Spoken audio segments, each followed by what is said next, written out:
Force, when you are done playing, it's like, yeah, you work for us now for the next 7 years. Next 7 years. Some decent benefits to that, though. There are. I'll say this. Especially if you want to be in the Army or the Navy or the Air Force. If you want to be there, that's a really good place to go to school. Although you pay your dues, Justin, you get to retire pretty early. You are not going to the NFL. You work for us. Not a bad career path, man. You work for us for the next 7 years. And then there's Clemson. That's right, Clemson, a team that, was it 8 years ago? 5 years ago. 5 years ago. You could make the argument. 5 years ago that Clemson was on par with Alabama. Remember, Dabo beat Nick Saban. Clemson was a wagon. Clemson, 18, they went 15-0. 15-0 in 2018. 6 years ago, though. But I'm saying 5 years ago, they had Trevor Lawrence. They were on top of college football. They still might be on top of college football. We'll see how this whole thing plays out. But since 2020, a lot of weird things happened. A lot of weird things have changed in college football. One of which is NIL and transfers are the way. You cannot compete without it. Zero, zilch, not. If you are not funneling NIL money to players and you are not actively recruiting players on other rosters, not saying I like it, not saying it's right, saying it's reality. If you are not active in the transfer portal, constantly trying to upgrade your roster, you are going to get left behind. And there's been one coach and one coach only who is still coaching, who is vocally and to Dabo's credit, seemingly put his money where his mouth was, said, I ain't doing it. I'm staying the way we've always done it. This is how I built this program. Clemson, zero transfers in. Zero? None. Can Clemson survive? So we'll dive into that coming up a little bit later on in the big show. But I think the big news in the NBA yesterday came from Adam Silver and his decision to fine Jamal Murray $100,000. No suspension. Now, Adam Silver, as we have discussed multiple times on this show, is a very different commissioner than David Stern used to be. David Stern was iron fist, letter of the law, don't care time. Rules are rules. Mr. Amari Stoudemire, that's probably the most famous David Stern decision. I believe it was 07. It was 07. Phoenix Suns playing the San Antonio Spurs in a game that was, and I think it was a game that put Phoenix up 3-2.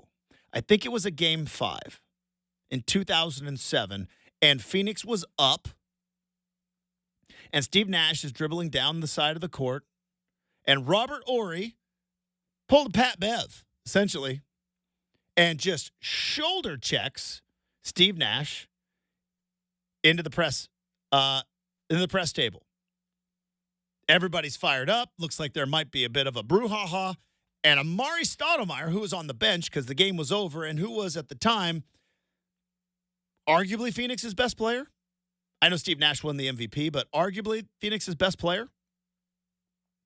Amari Stoudemire goes running to the scorer's table.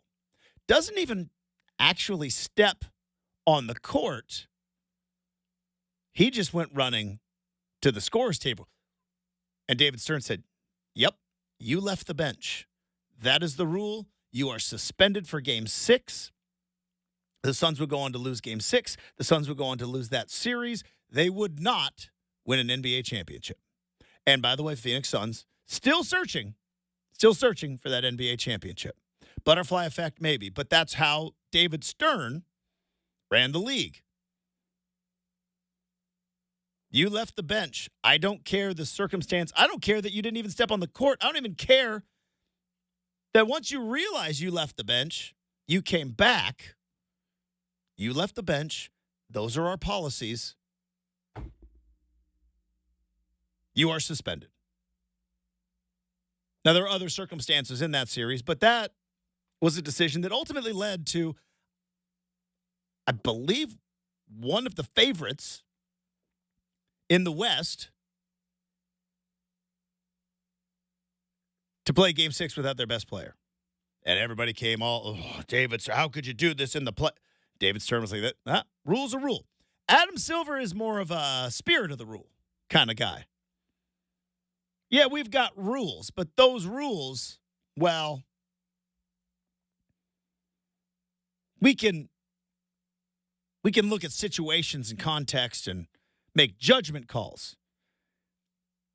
Judgment, essentially, of what is best for the league. So you look at this, he is not suspended, Jamal Murray, which if you were to go to average Joe sports fan and no context whatsoever and just go, hey, Joe, basketball player on the bench, mad at an official, throws not one but two items towards the court, one of which made it onto the court. Suspension?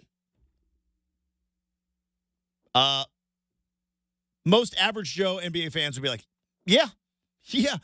Did he throw a towel at an official in the middle of a game? Yep, he sure did.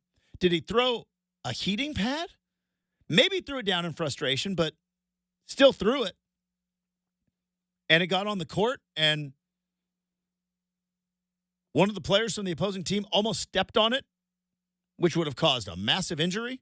Yeah, he sure did. Yeah, that's a suspension. But Adam Silver's like, yeah. But what if that one player is a very important player to one of the teams that is the defending champions that is now currently down 2-0, and we're in the middle of the postseason, which we put all our financial investment into? Because the NBA regular season, look at the numbers, look at the eyeballs, and then look at NBA playoffs. It's clear the NBA made the decision years ago, we're a playoff league. We're a playoff league. Regular season is great, but we're here for the playoffs. It's where we make our money. It's where we get the eyeballs on the product. We make our money in playoffs. And it doesn't help us if the defending champions, who are already down 2-0 and heading on the road, are going to be without their second best player.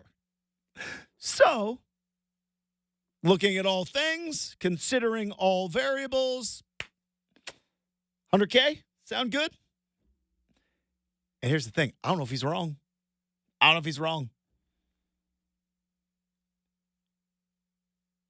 Are you about the letter of the law, or are you about the spirit of the law? And I was listening to some sports podcasts yesterday after this news kind of came down, and it's like, it's real easy to sit here and say, how could he not suspend? It's a little tougher being in that chair. And I've been critical of Adam Silver, and I think the NBA has got some problems that he needs to address. The biggest one being NBA players not playing NBA basketball. But that being said, when you decide as a league to put all of your capital into the postseason, well, some rules are going to have to be bent. Sorry, it's just what happens. Jamal Murray, you're going to play, and you're going to pay $100,000. All right, more on that coming up in Round Ball Rock. We got a fun conversation about athletes. Who could play what sport? Is hitting a baseball the hardest thing to do in sports, or are we just made to believe that that is the hardest thing to do in all of sports? A lot of fun coming up on the other side. Obviously, we got some college football to talk about.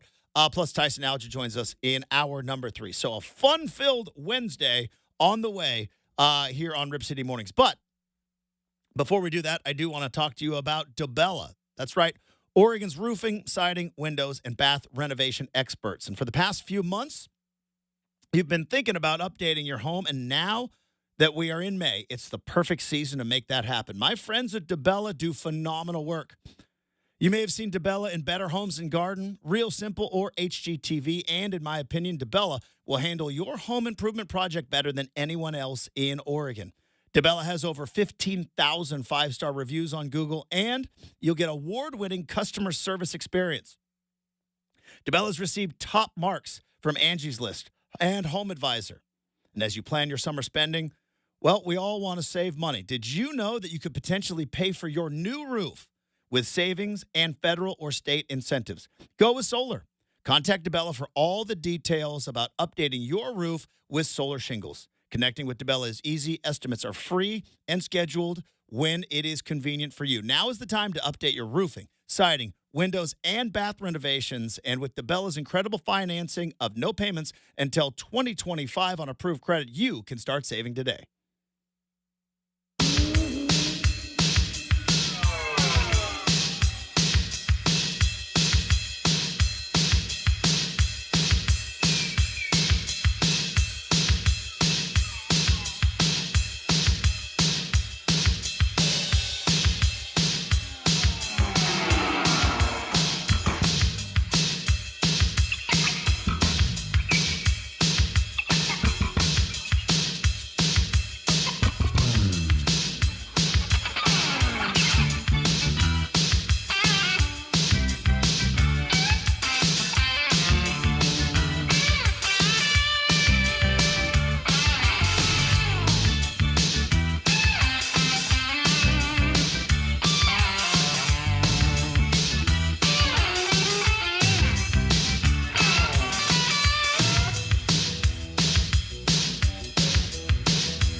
I remember very much. A little story time with Uncle Justin. Everybody gather around. Take a knee. Helmet's not a chair. But I remember very much my first year doing sports radio. And I remember, I got hired in October of 2004. So, yes, this October will mark 20 years of me being a radio host. I didn't think I'd make it either, gang. But it was October of 2004. It was right in the middle of football season. And here's what you got to remember. Other than 2016, that might have been the worst Oregon football season ever. Since Kenny Wheaton intercepted Damon Heward in 1994, 2004, Oregon went 5-6 that year. They missed out on a bowl game, and it was the only losing season under Mike Bellotti. And that was my first month doing radio. So usually anybody in radio will tell you, anybody in sports radio will tell you, hey, football is, we are stealing money, right? Brendan knows this. Anybody in this business, if football season comes around, we are stealing money. You make your money in the down times. And I remember that first year, football season came and went, and I was pumped up for Oregon basketball, and I was like, Oregon basketball, man, they're good. They had a top 5 recruiting class back when you didn't have top 5 recruiting classes back then. Yeah, they finished dead last in the Pac-10. Turns out, not every freshman class that's full of accolades could be the Fab Five. It also turns out, before the one-and-done rule, all the really good players, they went on to the NBA, straight out of high school. There's still some good players on that team, and that team would eventually, a handful of years later, make the Elite Eight, but a lot of promise. And so my first year, it was worst football season under Mike Bellotti, a very disappointing season under Ernie Kent, and I'm doing my daily talk show for 3 hours by myself. So you got to find a lot of time to fill when I was pretty much told without saying, hey, the Oregon Ducks are a partner of ours. Be easy on the criticism. So I'm like, great. So if I criticize Oregon, who's having the worst football season they've ever had, who's having a terrible basketball season, I am a minimum wage part-time employee because I won a contest to get this job. So I better mind my P's and Q's because I don't want to lose this job. So I had to find other stuff to talk about. So I learned very, very early. There are certain topics that just in our world of sports are kind of evergreen. Hey, what is a sport? Right? Should Pete Rose be in the Hall of Fame? All of this stuff. Back then, oh boy, BCS versus a playoff. I have changed my tune.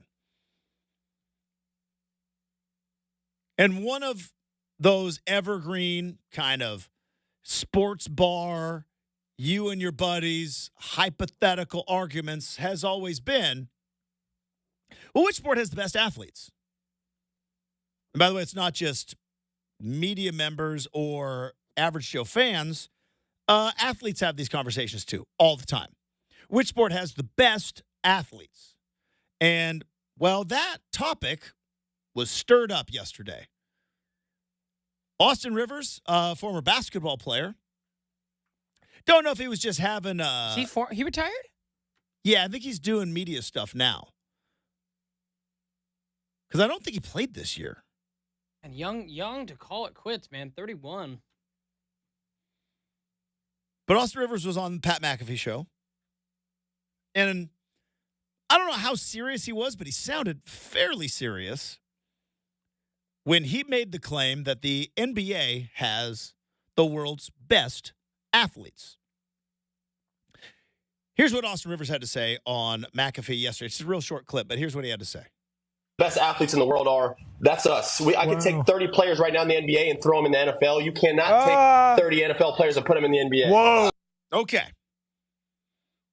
Now, let's dive into this, shall we? First thought that I had was pshaw. Are you kidding me? And then I thought about it. So here's the problem with this argument. It lacks context. Are we talking about pure skill? Hitting a baseball, shooting a jump shot, especially a 3-footer, throwing a football, catching a football, making a proper technique in everything that you do, whether it's on offense or defense, and footwork, right? That's skill. That can be taught. Athleticism is different. So he said 30 players in the NBA could go play in the NFL right now. I don't know if there's 30. I'm sure there's a couple. So my thought was, and Brendan, I'm curious your thought. Who's the number one draft pick? Who's the number one draft pick right now? You are a football team. Every football team, because there's 30 teams in the NFL, right? Or there's 32, excuse me. So let's expand Austin Rivers, his 30 to 32. And for whatever reason, let's say Roger Goodell loses his mind and says, all right, gang, we've already taken away Thanksgiving from the NBA. We are in the process of taking away Christmas from the NBA. Well, we're going to start taking their best players. Let's say Roger Goodell says, all right, everybody, you get one NBA player to play on your team for a season. One. Who's the number one draft pick? Who's the number one? Because it gets interesting.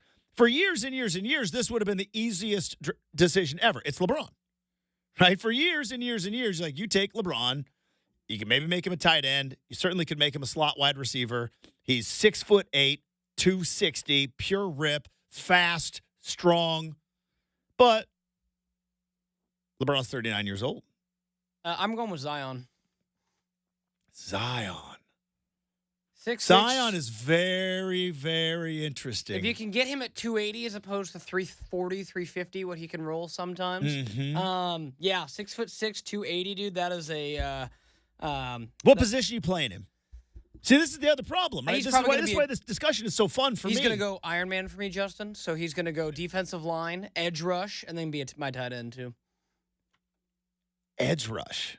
Like, dude, coming off the edge. Oh, I like that. We might get him down to 275 in my offense. We're going to really work on nutrition, but he'd be a menace. All right, so, real quick. I wanted to look at something here. So he's 6'6", what?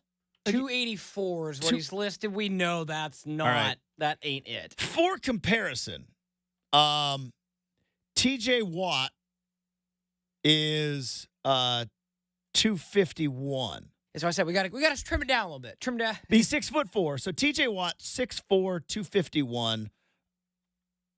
What's Myles Garrett? Oh, Justin's favorite guy. I don't like him. I know, but you cannot deny he's a monster. So, all right, by comparison, where is Myles Garrett? There you are. He's 6'4", 270.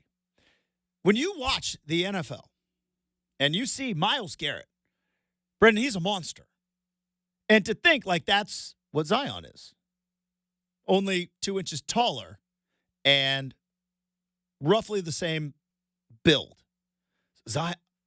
See, my thought was I was going Giannis. I was thinking Giannis, and I'm going to play Giannis as a slot receiver. That would be my choice. Big 6'11" guy who, if not, I'll throw in like a fun second one. Going De'Aaron Fox or Ja Morant, because those two are the two fastest dudes in the NBA. Put them out wide. Might have a Tyreek Hill. But see, this is where it gets difficult. This is why I don't buy the 30 players thing. You've got Zion, who we just talked about. Zion is 270, which is the average NFL defensive lineman. In the NBA, Zion's fat.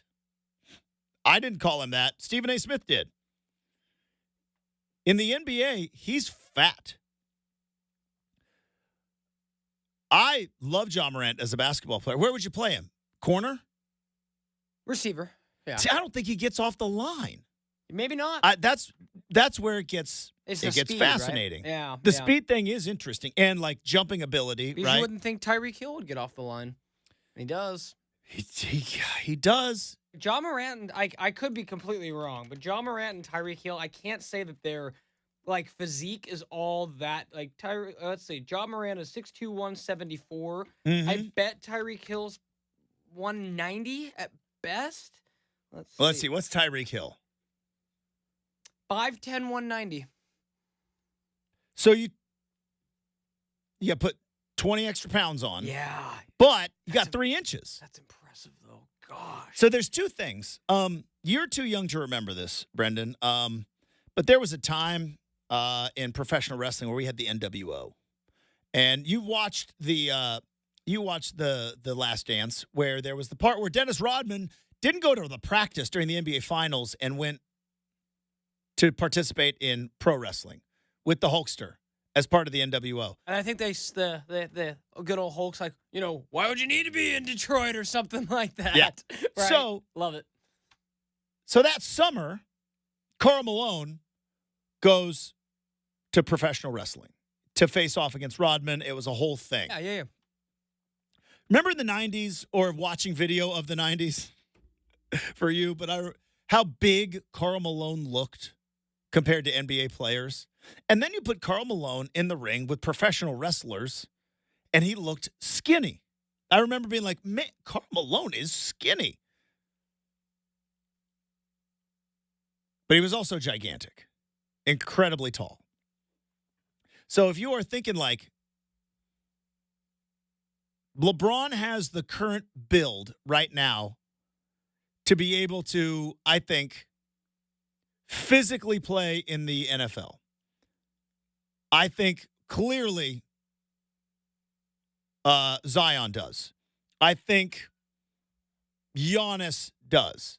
But we see these guys in comparison to other NBA players, and I think vice versa.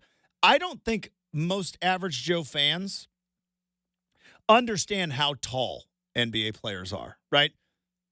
You watch Dame and you watch Steph, and you look at them and they're like, oh, those guys are short. You see Dame or Steph in real life, they're 6'2". They're tall.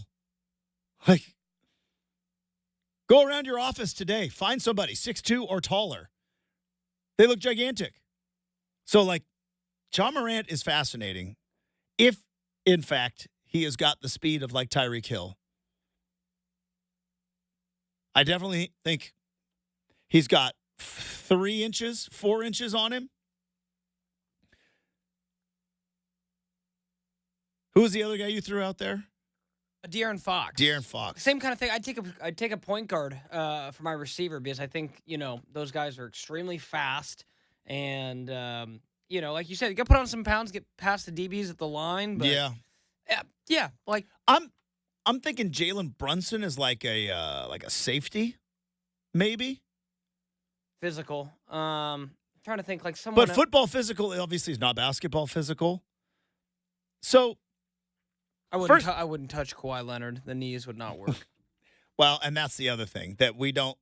This is a hypothetical that's never going to happen. Yeah. But the argument against Austin Rivers' claim that 30 guys from the NBA could go play in the NFL right now. Well, yeah, and 29 of them would be done by the second series.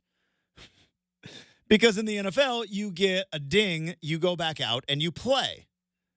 In the NBA, you feel any sort of discomfort. Let's shut it down. Let's not risk anything. But that's not part of this hypothetical. So then the argument moved on online. It evolved into, and then, of course, baseball players had to get involved. I am a former baseball player. And I will be the first to tell you, skill and athleticism are 2 different things. Look at golfers, right? Golf is an incredible skill. It requires some athleticism, but you can't take an elite athlete put a golf club in their hand and have them be good at golf. It's a skill. And so then the argument became, all right, well, hitting a baseball is the hardest thing to do. Could any of these guys go and become baseball players? And that's where you get into the weird part of this discussion, which is, all right, so are we just taking them and then rewinding the clock? Do you have time to teach them a skill? Because if you just took NBA player, NFL player, no previous baseball experience, put a bat in their hand, put them in the batter's box against a mediocre middle reliever, they're not touching the ball. They're not. They're going to strike out every single time against a mediocre middle reliever. But if you go into the make-believe world and go, okay, you give me a year to train, could you turn an NBA player into a good Major League Baseball player? Year to train. Could you take an NFL player? Year to train. You told me that if he stuck with it, Jordan would have probably ended up being a not great, but solid, respectable. He would have made a Major League roster. Respectable, yeah. Which is insane. It is. Making a Major League roster is so unbelievably hard. And I think Michael Jordan would have done it. Now, Michael Jordan is obviously a different animal because he is massively driven, was kind of insane work ethic and all that kind of stuff. But yeah, Michael Jordan played AA baseball. We look back at it as a joke, but if you look at the actual numbers, I think he hit 200 in AA, which for somebody that hasn't played baseball since Little League is insane. AA baseball is such good baseball. You take your average AA baseball team, put them in the Pac-12, they win it going away. Like, not even a question. And Michael Jordan hit 200 in AA. It's a fascinating argument because it's never going to be resolved, and everybody has got their own. Here's what I will say. And it's interesting that we have Tyson on the show in hour number 3 because we're definitely going to talk to him about this. All these athletes, you put them on skates, though, they can't play hockey. Now, it doesn't mean that hockey players are the best athletes, but, I mean, Brendan, there is something to be said about somebody who is 6'2", 240 pounds, and can skate backwards. That's some freaky stuff. You know what I mean? Totally. Where are you at on this? Do you think 30 NBA players could play in the NFL next year? No, I don't. I think it's probably I think it's like 5. Yeah, I was going to say 5 to 10 at tops. Now, granted, there would be some dudes who would surprise you. So, like, let me throw out, like for instance, like, you'd be like, oh, Jabari Walker turns out to be like a solid NFL. Because we keep thinking about all-stars. Right. So there's probably some mid-level guys guy who would just explode playing, line. Like, I look at Jabari Walker. Could it be a linebacker? Maybe. Like, you know what I mean? Like, he's just a name that came to mind. Or, like, Who currently on the Blazers? Scoot Henderson could play football. I don't know about the NFL, but I think Scoot Henderson could play football. You seen his arms? Yeah. Brady's jacked. Scoot Henderson could play football. Dude, I think he's the only one on the Blazers currently that I would be like, you put Scoot in a helmet and pads, he would look the part. I think I'd throw him in at quarterback, dude. With that arm, he probably can throw the ball really well, and far. That's a whole nother argument. Who would be the best quarterback out of the mix? Ooh, we have to continue this topic to the next, to the next, Justin, because I'm like, who would be the best quarterback in the NFL out of all these players you talked about? I wouldn't go Zion. No. Got to talk like, that's tough. I don't know how his arm would be, but my first thought is Steph. Yeah, it's got to be somebody that runs an offense. I mean, Steph does shoot it from the hallway sometimes. Accuracy, all that. All right. Yeah, good question, right? right? Continue on. We do have Round Ball Rock. We'll take a look at the basketball games last night, maybe dive back into Jamal Murray not being suspended. Plus, we've got a Game 2 tonight at Madison Square Garden. Round Ball Rock next, 620 Rip City Radio.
All right, time to wrap up hour number 1.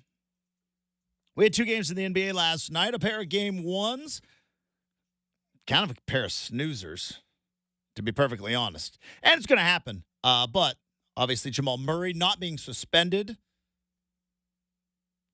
You got the 2-minute report with game 1 of Pacers-Knicks on the cusp of game 2 coming up tonight. So still lots to talk about with regard to the NBA and the NBA playoffs. Let's dive into Round Ball Rock. I know I'm late to the party on this, probably because I ignore it so much. Brendan, why do we have the 2-minute report in the NBA? Why is it even a thing? Because the players want to be proven right afterwards. Is that? Do you think that's what it is? Do you think that's just Yeah. like a players' association thing, going like, I want it on paper that was not a kicked ball, that it hit my hand, I did not kick it, and so you think players actually like it, or because to me, it would almost make me angrier, don't you think? Like that it wasn't, because there were a handful of calls at the end of that Knicks Pacers game. One was the kick ball. Now, they confirmed the illegal screen call on Miles Turner, which we have had a run of illegal screen calls. That's like a holding in the NFL. Do you know what I mean? I watch a lot of basketball. Brendan, I see illegal screen every time they screen by what I believe the letter of the rule is. And while I am not a fan of the Pacers nor the Knicks, thought that was a pretty egregious call. But the NBA came in and said, well, no. Well, of course it was a moving screen. They move on every screen. This was a 1-point game after you had thrown out a ridiculous kick ball, and then New York came down, got a 3. At least a 3-point swing, could have potentially been a 5-point swing for the Pacers there. But we got the 2-minute report, which, I don't know. If I'm a player for the Pacers, like, I'm almost more upset that it's out there. I think it just needs to go away. We already see it. We don't need your we saw it, the replay. We've all made up our mind. Do you think any fan has ever been like, nope, I believe this adamantly? 2-minute report. Well, I'll be gall darned. You have changed my mind. You know what I mean? Yeah, for sure. It's interesting. I don't have much of a problem with it. I mean, I'm not up in arms about, but it's one of those things where I'm like, why is this still in our lives? But we got game 2 coming up tonight. You think Pacers bounce back? I'm very fascinated to see how this game's going to be called. Right? Officiating is kind of. Let's say that again. I like the Knicks. Like the Knicks coming back.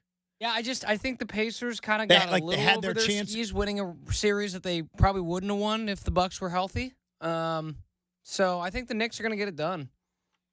But we'll see. See, it's always interesting. Like, the Pacers had their shot in game 1, right? Where it's like, boy, we really were going to steal one. And then now, even though I don't believe in momentum from game to game, you do wonder, like, how much gas is in the tank. Because that is a real thing. You think Jamal Murray should have been suspended? You are Commissioner Slaughter. You suspended Jamal Murray for game 3? It might be a moot point because it might be 3-0 anyways. No, but I don't think it's right. I think it's anybody who would run the NBA would do that because they'd go, why would we take one of the best players off? It's kind of like the whole, everyone's talked about it for years, but like the ripple effects of like Draymond kicking LeBron in the junk and then missing that game and that enabling the Warriors to lose. Cavs come back from 3-1. So, but wasn't that also okay? Correct me if I'm wrong, because my memory is pretty sharp. Crushed Jeopardy last night, by the way. But it gets a little fuzzy with certain things. Wasn't that a review after the fact and they assessed a technical after the fact and that technical was over the limit and that got him suspended? Or was it no, we reviewed the tape. You tried to kick LeBron James in the junk. You get suspended. I thought it was because sometimes they'll do that, right? They'll go back. I'm sure Jamal Murray was assessed a technical looking back on it or something. And if he had X amount of technicals, it could have put him over the limit for suspension. I don't know. But like I said, it might be a moot point because this is if Minnesota wins Game 3, it doesn't really matter, does it? Right. You suspend him for a game, though. I'm not surprised it didn't happen, but if this was the regular season, I think he's suspended for a game or two. He threw a towel at a referee. He did that. And then threw a heating pad out of frustration that ended up on the court. But like you said, circumstances are circumstantial. Any worry about either of those? Probably the Dallas Mavericks last night. Luka doesn't look right. Now, again, I screwed up. I made an assumption after Game 1 of the Mavericks Clippers series, and I was wrong. I was like, I don't think Kyrie and Luka are playing well together. And boop, boop, boop. A Kawhi Leonard injury, but they hammer him in 6. And Luka has kind of been playing hurt. Was he got a strained calf? He's kind of got a calf injury. He's kind of dealing with a knee injury. Luka's just beat up. Sounds a lot like somebody else that we used to know here in Portland. By the time they get to the second round, they're so exhausted from carrying their team and a little beat up and battered. And yeah, sounds familiar, doesn't it? What was Luka last night? 1 of 8 from 3. That's not going to get it done. Also, doesn't help when the Thunder go 16 to 35. Let's see. What else do we? Any other NBA news? Am I missing anything else? Lakers hire a coach yet? And we're supposed to figure out if Frank Vogel gets the can today, too.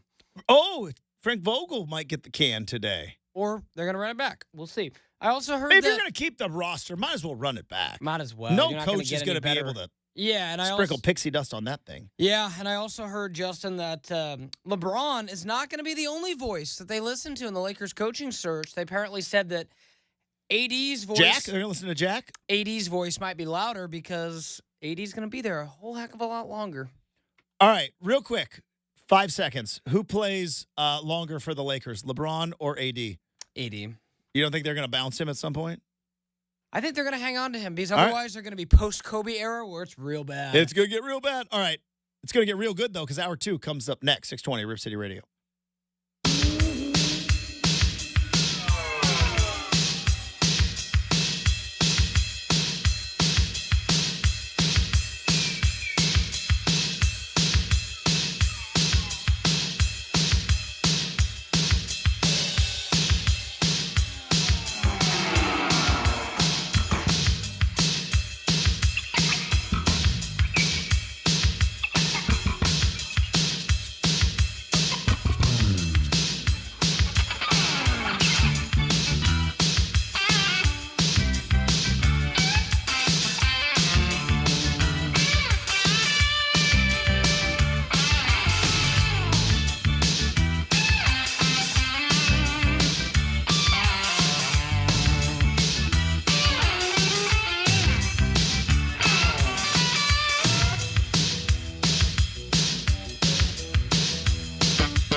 It is 7 a.m. on a Wednesday morning. Justin Myers with you. NBA playoffs continued last night. The Boston Celtics take a 1-0 lead on the Cleveland Cavaliers, 120-95. Oklahoma City also gets a Game 1 victory at home. They cruise past the Dallas Mavericks, 117-95.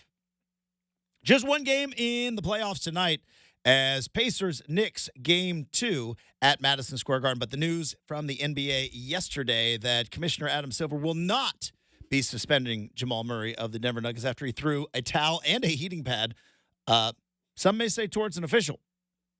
He was fined $100,000, though. That'll teach him.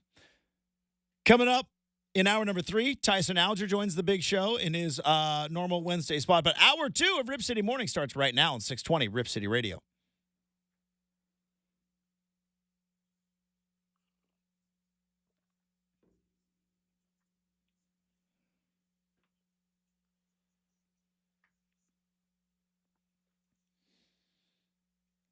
Hey, welcome back to Rip City Mornings, everybody. Coming up 20 minutes from now, we have got Make or Miss. 40-ish minutes. We have got stuff I saw on the internet. But the big topic yesterday on the internet was a silly hypothetical. And I don't say that as a term of judgment. I say that as a term of excitement. Because I love silly hypotheticals.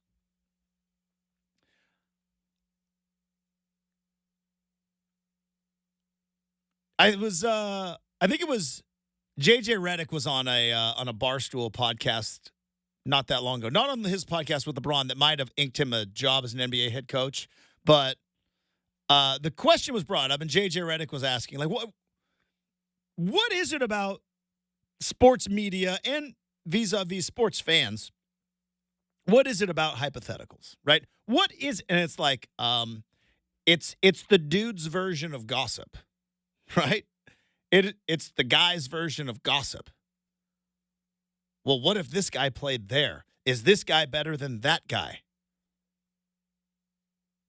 It's just, that's the guy's version. That's how we gossip. And boy, was there a lot of hypothetical gossiping and arguing and stuff going on. So let's reset this real quick because I'm having a whole lot of fun with it.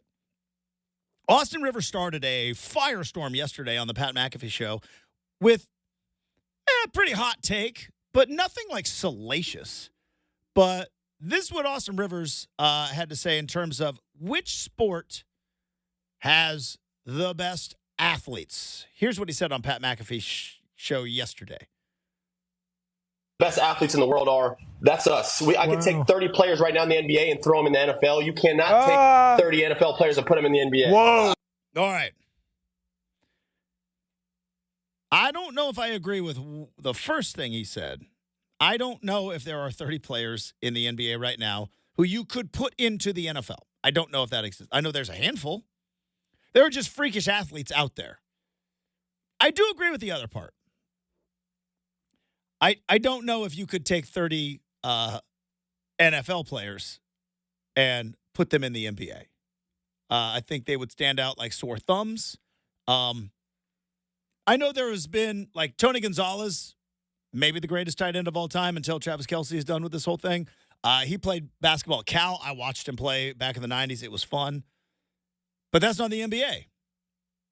Was it Antonio Gates? He played basketball at Kent State, I believe. And there's a handful of guys. Julius Peppers, I think, played both at North Carolina. Eric Armstead attempted to play both at Oregon.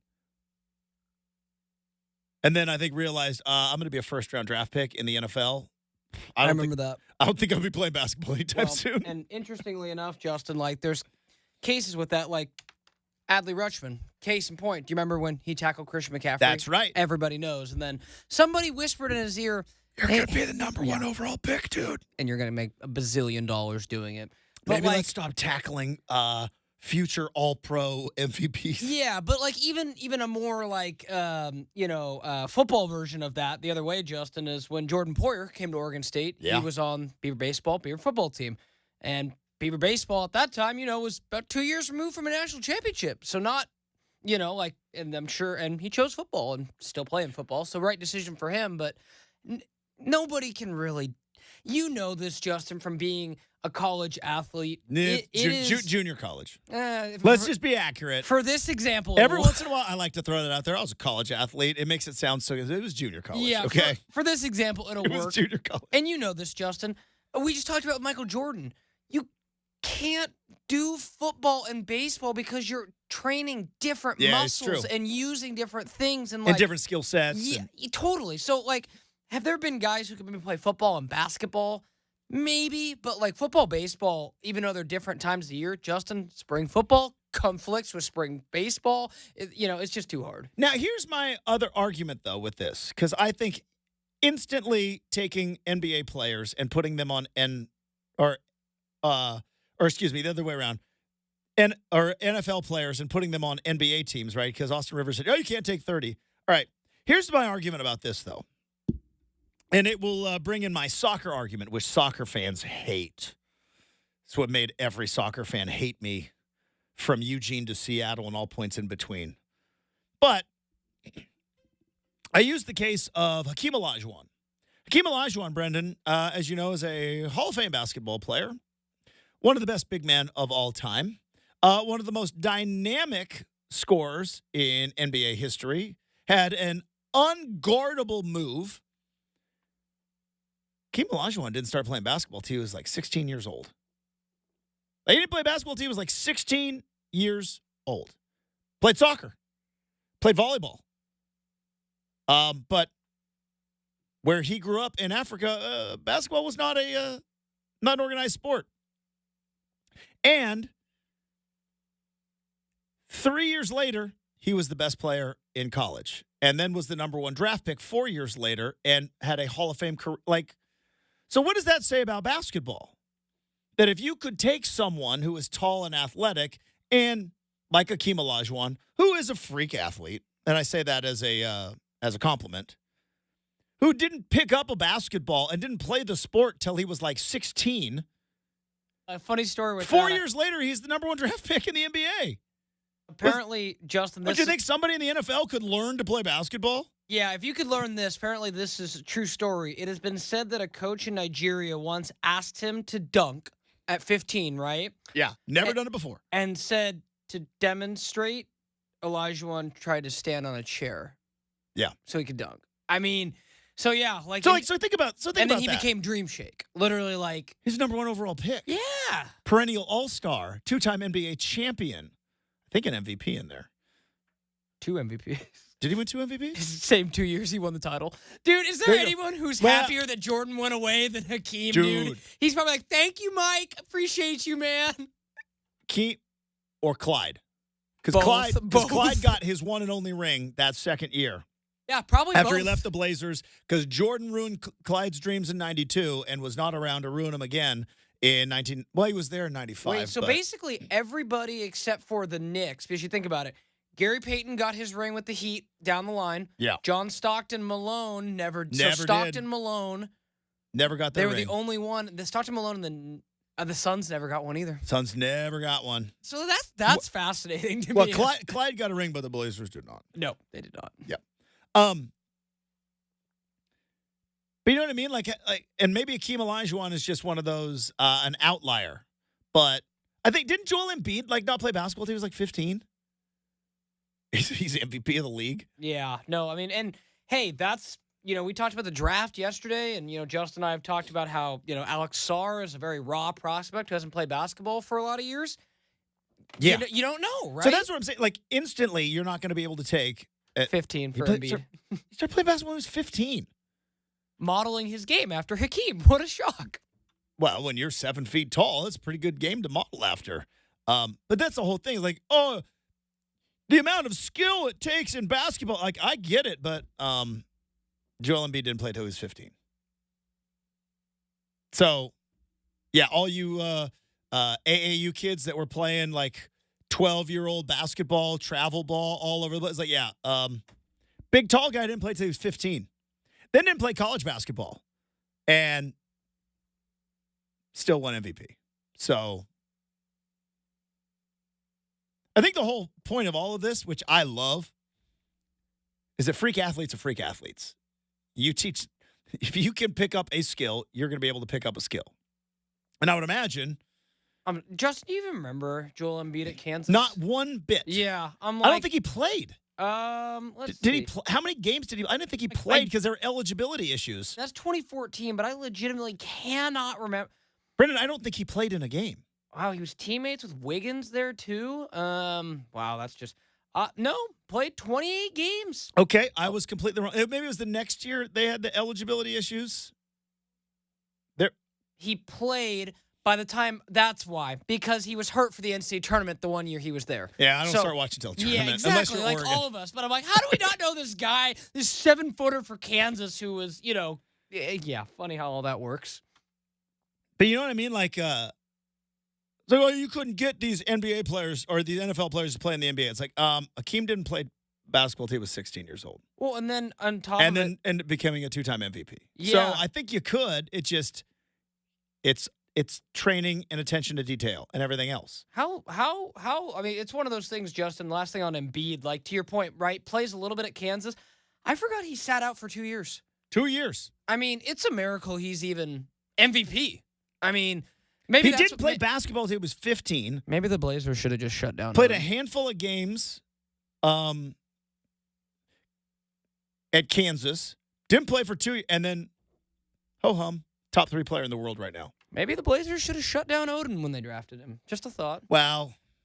Totally different, but that's the easy. What's your thing, Justin? Occam's razor, simplest? Simplest is always the best. Well, yeah, but there's less. also, hindsight is always 20/20, and the thing to do at the time, it's easier to look back and be like, well, why didn't you just do this? Well, it's like at the time, they weren't. And didn't you tell me that they don't even do that surgery The anymore? They do on him? The microfracture surgery that he had on both knees, okay. They don't even do anymore. Smart. So, yeah. All right.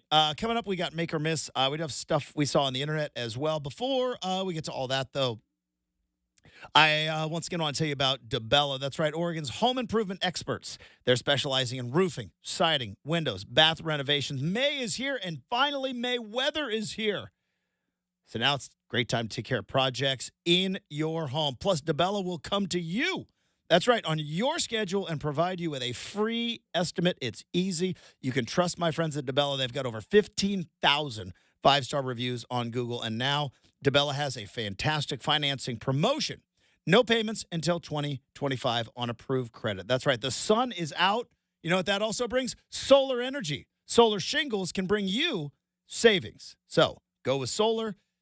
Get state and federal incentives, plus save on your energy bill. All you got to do is contact DeBella today for your free, no-obligation appointment. Roofing, siding, windows, bath experts here in the state of Oregon. It is DeBella.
All right, coming up 1 hour from now, Tyson Alger is going to join the big show. Got a lot to talk to Tyson about. Get his thoughts on which sport has the best athletes. I have a hunch. I know he's going to make his case for the hockey players, which I'm not opposed to. I mean, Brenden, can you skate? Can you ice skate? No. Have you ever tried? No. Rollerblading? Have you ever tried? Like with the big fat wheels, like at, Oaks Park or whatever? I could roll with that if someone's So kind of like a roller, like inline. Yeah, or no, like the big fat You're wheels. talking about roller skating. Yes. Now, blade? No. Roller. No. But you've ever tried to skate on ice? Not on, actually, yes. I want to go back to like probably elementary school. That far back, huh? Yeah, the one thing that Sherwood's known for is we have like the only ice arena within 50 miles. Really? So There's an ice arena at Sherwood? Like, I bet you, you ask him today, I bet you Tyson, a good friend of the program, Tyson Alger, knows all about Sherwood because of the ice arena. Like, people who are into hockey know about Sherwood because it's like the only ice arena around. Interesting. That being said, well, in your hometown, it's a very big deal. You did not strap up the blades. Oh, gosh. And head out. No, like there was one birthday party once when we went there, and I remember falling on my rump 3-4 times and then telling my friend's mom, yeah, I'm done. I'm going to go play video games now. Yeah. So it was one of those things where I failed at it the first time and never really went back to it as an adult. But shout out to those who can, man, because it is a skill, Justin. Well, I couldn't skateboard either. No, I could not skateboard. I could ice skate. Yeah. But I could not skateboard. Couldn't do it. It's that balance stuff, man. Couldn't wakeboard either. Oh, see, now that I could do. Could not wakeboard. I think I'm just water sports had its moment for me. Too heavy. Because while I'm not like obese or anything, but like I'm just, I'm pretty thick. And I say stocky? Can never get up on that stupid board. He's up and he's down. Do you ever kneeboard? That was nothing being pulled behind a boat except for an inner tube. Dude, kneeboard was fun. I have a super good grip, and I could be on an inner tube behind a boat. Like I stayed on longer than everybody. Oh yeah, inner tubes were great. Like that, standing up or on a knee I couldn't do it. Yeah, very novice wakeboarder because I didn't get to do it very much. But Justin, I could do a 360 with kneeboarding. Right, that was like my crowning achievement was being able to spin that kneeboard around, man. Ah, yes. See, now you're making me want to get the water out warm here so we can get out there. But, like, you think about how big and strong and skilled those hockey players are, and then you strap skates on them. That's pretty impressive. So we'll dive into to that also. I learned some things about Tyson. We hung out. We socially hung out, had some beers on Friday. It was a fun time. Learned some things, and I said, we're going to talk about that. So that's coming up in an hour from now. Plus, Oregon continues to just commitment for Oregon football here. It's for what's supposed to be a quiet time. Oregon's still out there working it. So we'll dive into that. We got stuff we saw on the internet coming up as well, but let's dive into Make or Miss.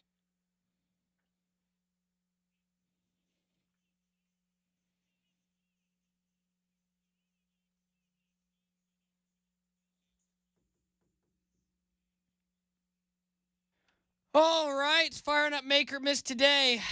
Nobody, and I mean nobody, including Tom Brady, cares that Giselle is livid about the roast. Yeah, no.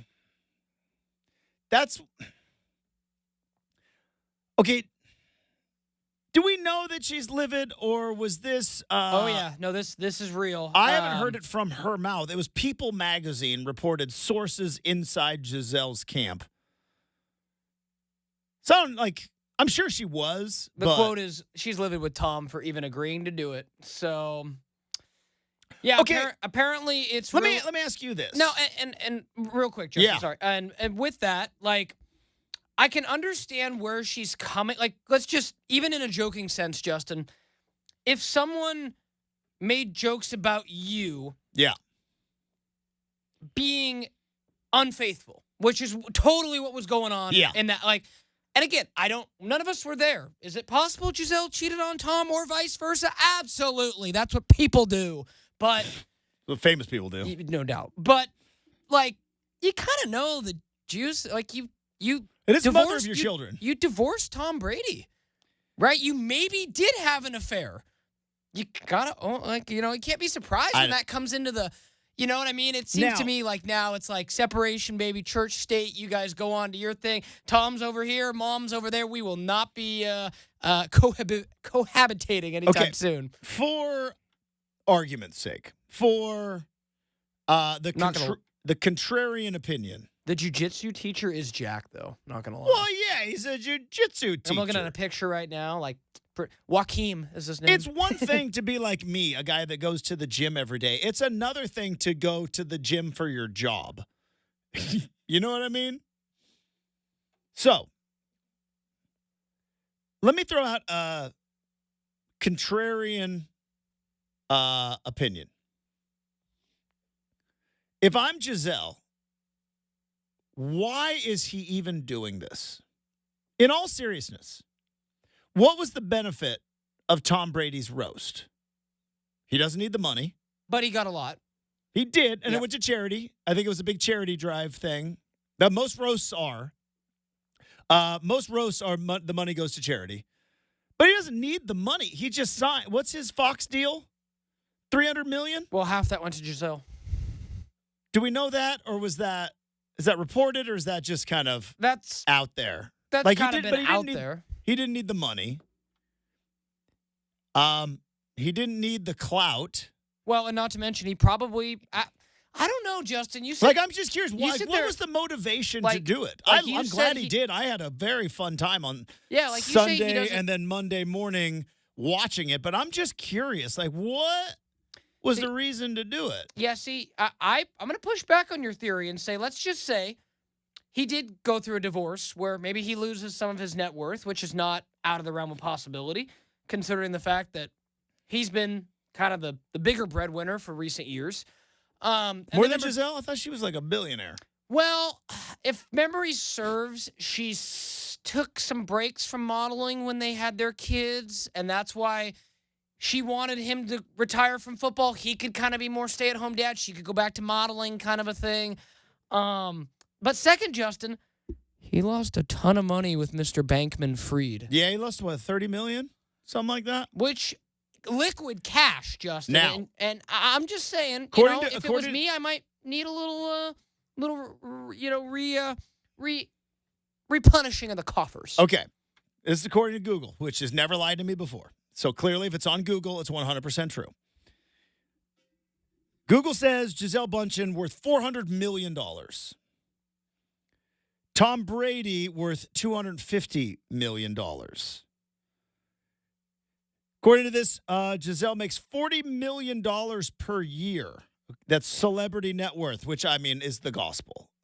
You told me that your best friend said it's entirely accurate, right? No, you actually said the opposite. But it really screws up if it's not. But it was pretty well established Gisele made more money than him. I don't know. I'm curious, other than ego, which Tom Brady has a healthy one, as he should, what was the reason to do it? I'm just curious. Because, what was the reason to do it? Knowing that the mother of your children was going to get trashed. And he knew it. He knew it going in. Justin. All for jokes, and I get that. But, like, Bill Belichick was at least kind of there to defend himself. Robert Kraft got his turn to defend himself. Like, everybody got a chance to go up and defend themselves, except Gisele. Now, if she was invited and turned it down, then, well, I don't think she was. Probably not. Now, it's not a party you invite your ex-wife to. Now, here's the thing, though, Justin, and I'm not saying she should be complaining. I'm just saying I don't understand why. I still don't understand why Tom Brady wanted to do it. Yeah, see, I think, like, again, to put yourself up there is kind of being more of just, I mean, put you above LeBron, put you above Jordan. I mean, as far as... Just one of those things? Like, ego. Yeah, I think ego's a part of it, but then I'm going to take a step back, Justin. There are people, and I'm not sure Tom Brady is, right? So, Justin, divorce is a tricky thing. Tell me about it. As a child who's a product of divorce and know many friends, it is so common in our culture Now, there are two types of divorced parents. There are the divorced parents who go, yeah, we're splitting up, but we like each other. We're going to do this. We're going to both be at soccer games. We're going to be Then there's like the Kanye Kim. Okay? Well, and then everything in between. Justin, if Tom Brady, let's just say for the sake of argument, and this is a hypothetical. I don't want Giselle coming back and suing me. Let's just say Tom Brady. You're okay. Let's say Tom Brady, Giselle cheated on him. Let's just say hypothetical, that was along the way. Mm-hmm. If I was Brady and the competitor that he is, he'd be looking to get a jab back. And there are a lot of jabs back in this. Like, to me, it was a prime opportunity to get a little bit of a twist that knife a little bit deeper. And some people are vindictive, Justin. Just saying, divorce causes a lot of vindictiveness. Yeah, but, I mean, am I entirely wrong? I don't know, because I don't know what motivates that crazy psychopath Tom Brady. He is a psychopath. Like, he is. Yeah. Like, he didn't need to do But this. I'm sure He doesn't need to go on Fox. Like, he doesn't need the money. Like, even with all the crypto that he lost and whatever, like, he doesn't need the money. Like, he is a psychopath. But you agree with me, right, though, that, like, there are cases of where men or women, I don't even say men, just after a divorce, one spouse is like, let me go date this person and prove it to you. Or, there is that level of vindictiveness you think in Tom dating Brady culture. is that psychopath that he would go through an entire roast where he was going to take shot after shot after shot just so that maybe Giselle could catch some strays? Well, I just think it was one of those things where, notice how he didn't, like, Justin, the only time he stood up and said, nah, was about Robert Kraft. There were a lot of jokes with Giselle that, in my opinion, might have crossed the line. And he didn't stand up. I think he's like, a little bit of collateral damage. With that, Giselle would have a reason to be mad. It's like, wait a minute. Robert Kraft, who everybody knows went to a massage parlor and got a happy ending. Everybody knows that. It's I'm true. mother of your children. We got to see each other at birthday parties. And I know, man. Okay, so you're kind of making my point that maybe she has a right to be upset. I'm not saying she doesn't have. You say nobody cares. Yeah, I'm not saying she doesn't have a leg to stand on. I'm saying that in this case, everyone's behind Tom. And all right, let me ask you this: if Giselle did not make more money than Tom, and if she was not a supermodel, how would we feel about it then? This would be very different. Thank you very much. This would be very different. It's the money aspect. It's the power dynamic. And she's a supermodel. Life's pretty good for her. I mean, again, but I'm just saying the competitor that Tom Brady is, like Justin said, a freak, a psycho. I use all the words you want. He's a psychopath, yeah. He just strikes No nightshades. No nightshades in the diet. He just strikes me as someone goes, okay, you want to divorce me? Kim Kardashian's over here. And by the way, you'll get some strays along the way. You're the mother of my kids, but we ain't aligned anymore. I'm just saying, I'm glad that the roast happened. It was very funny. Yeah. And I love good-natured humor. Right? It's all in fun. But if I'm Giselle sitting there going like, wait a minute. That creepy old happy ending getting billionaire, you're going to say no. But mother of your children, they can left and right. I would be furious. All right, what's next? All right, up next on Make or Miss. Also, real quick, I will say, to the fiance of Aaron Hernandez, who was also apparently upset, yeah, your fiance murdered somebody. That one we really don't care about. Yeah, no, like that. Sorry about that one. Like, he murdered somebody. Yeah, like You got to make jokes. Well, actually, wasn't it 3 people, right? Well, we know one for sure. Right. The other 2 were alleged. It's just a pretty clear. We don't know. That was the Boston one that they said, oh, we have to acquit you. And although the security footage was pretty clear. But, and then there was a witness, and then he changed his tune. Yeah. But we know for sure one. But that's true. I saw that yesterday, too, and I was like, or maybe that was Monday, and I was like, really? Like, that Aaron Hernandez doc, one of the best, man. It's a really good one. And, I have some thoughts on his fiance. We're not going to say it on the radio, but I'm sorry. Wasn't there a thing where she may have I mean, allegedly. I'd say allegedly. Allegedly. I've got legal counsel. I'm good. You're good. Might have thrown away some evidence. Yeah. Right. There may have been, there was, some black garbage bags that were removed. That looked like a safe. From an Aaron Hernandez home. Got it. Who knows, right? Again, like Tom said, there weren't a lot of expectations for playing tight end for the Patriots back then. So. Well, I'm just going to say, Giselle, all right. I get why you're upset. Yeah. No, I do. I do get it. Fiancé of Aaron Hernandez. But we love Tom more than we love you. And that's how America's going to feel, I think. Well, you do. You love Tom. Okay. You see through starry eye. I can see both sides. Yeah, he is. He's like again. You said we were done with football, and we are going to live on Barbados drinking daiquiris, and you took me to Tampa. Tampa's still better than Boston 10 times out of 10, but it's not better than the retired Maldives. Life. Right. Retired and just done. And again, this pettiness, though. Or your own private island paradise, wherever you want to be. Yeah, but this pettiness just goes so deep. The Amalfi Coast. Right. Have you seen pictures of the Amalfi Coast? Oh, yeah. That place looks unbelievable. Oh, it does. Way better than Tampa. But, the pettiness goes so far. Again, they're living together in their house before the divorce, okay? I forget who keeps the house. I think it's Giselle keeps the house. Oh, she kept the house. Then Tom moves across the canal and buys a brand new house. Well, I think that was planned because of the kid thing. But not if they didn't get divorced.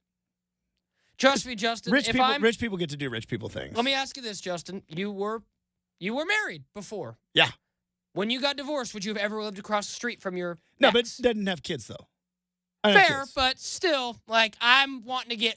Again, it goes back to my point, Justin. There are divorces who are yeah, your dad, me, we weren't really feeling it, but we're cool. Then there's I got nothing to say. No, church and state, man. All right, let's get one more before we close out. Justin, we might think this is a little pointed. It is, but I'm respecting the game. Oregon's proving you can buy the best team in college football. Yeah, if the rules are you can buy them, yep, 100%. Did you see our good friend of the program, Aaron Fentress, getting into a debate with Jeff Schwartz I saw about that, this very and then I also saw very topic. I also saw a man who cares deeply about his family. Brian Kelly went on an interview yesterday and said, "We're not in the business of buying players," and for that I say pshaw. I would say other things, but we're not allowed to on the air. But it would have to do with a certain bovine and a certain product that bovine makes. So you're saying Pat McAfee could say it? Good. Oh, got you. Okay. I could not. Heard. But say, we're not in the business of buying players.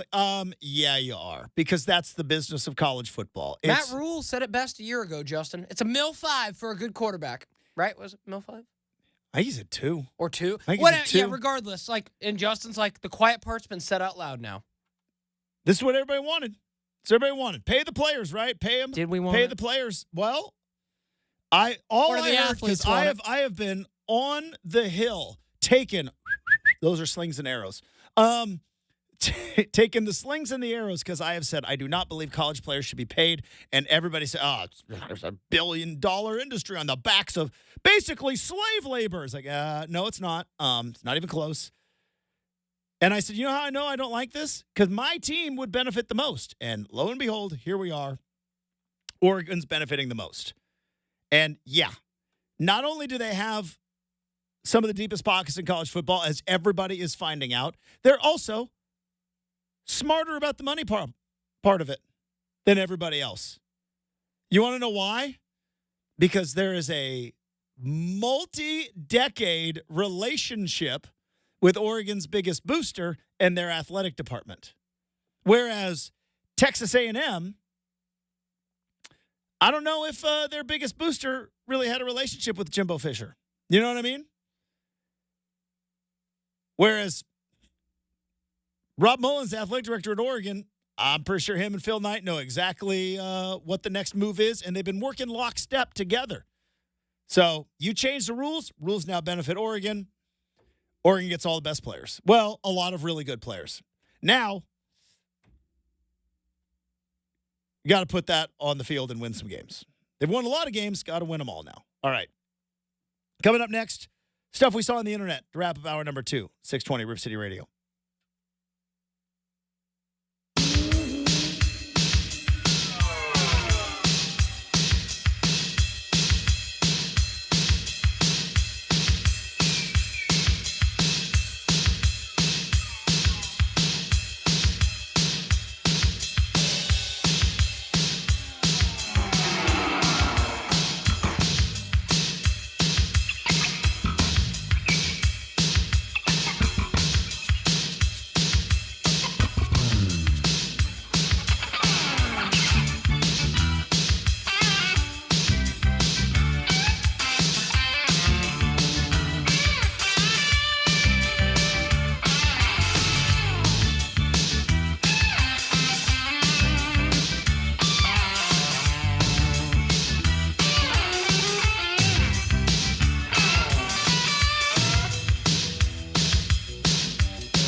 All right, time to wrap up hour number 2.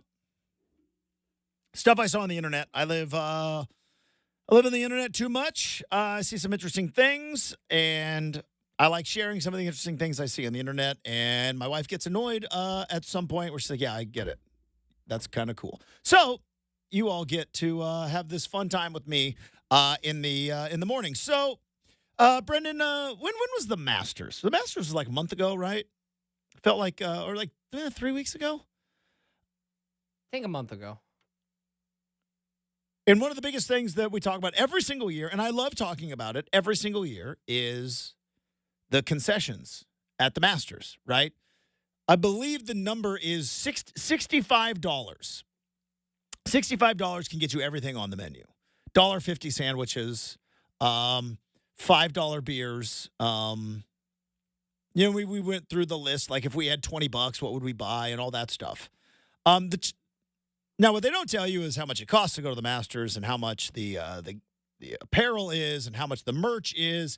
But every year somebody takes a picture of the prices and then it gets tweeted out, and we all have a fun time thinking about, oh, boy, what would we have? Well, I have the opposite of the Masters menu.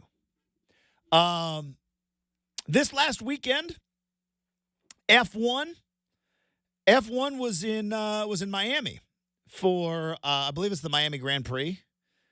And I don't know how familiar you are with the F1 world. Have you watched Drive to Survive? I haven't, actually. It's very good. But you'll learn that in Europe and other parts of the world, F1 is where the fancy pants people go. It's the Ferraris, it's the McLarens, it's the Mercedes, like the high-end car makers, and it is a lot of very, very rich people on yachts and parties and everything else. It is a very affluent, doesn't even do it justice. So F1 has been in Austin, Texas for a handful of years, and then they added this Miami race, I think, a year or 2 years ago. And it was a very big deal. It was like, all right, F1, more in America, because Drive to Survive is incredibly popular on Netflix. And I even got into it. Shout out Team Ferrari. We're getting Lewis Hamilton. Let's go ponies. So I have the concessions, not every concession stand, but I have a menu from Hard Rock Stadium in Miami where the F1 race was run. Brendan, would you care to take some guesses? Totally. All right. Let's start with the nachos. Carne asada nachos. Ooh, I love carne asada nachos. Creamy salsa verde, salsa mexicana, cotija cheese, pickled onion, cheese sauce, carne asada nachos. Price that you think they were charging at one particular place at the F1 race in Miami. $25. $180. Okay. $180. That's insane. Crispy wing board. Classic wings, lemon pepper wings, Thai chili, dips, and a crudité, which is carrots and celery. That's a fancy way of saying carrots and celery. And a guess on the crispy wing board? Now that you know the nachos 200? are $180? 200? $190. You're right there. Wow. The F1 platter. Featuring A1A, I'm assuming that's Wagyu, sliders, secret sauce, a ribeye quesadilla, crispy chicken tenders. The F1 platter with sliders, quesadilla, and crispy chicken tenders. That's no less than $250 then. $290. Right on it. Now you're getting the market value. I haven't even got to the expensive stuff yet. Yellowfin tuna poke. $170. Seems right. $170 for tuna poke. I don't know what U5 is. It says U5 chilled prawn.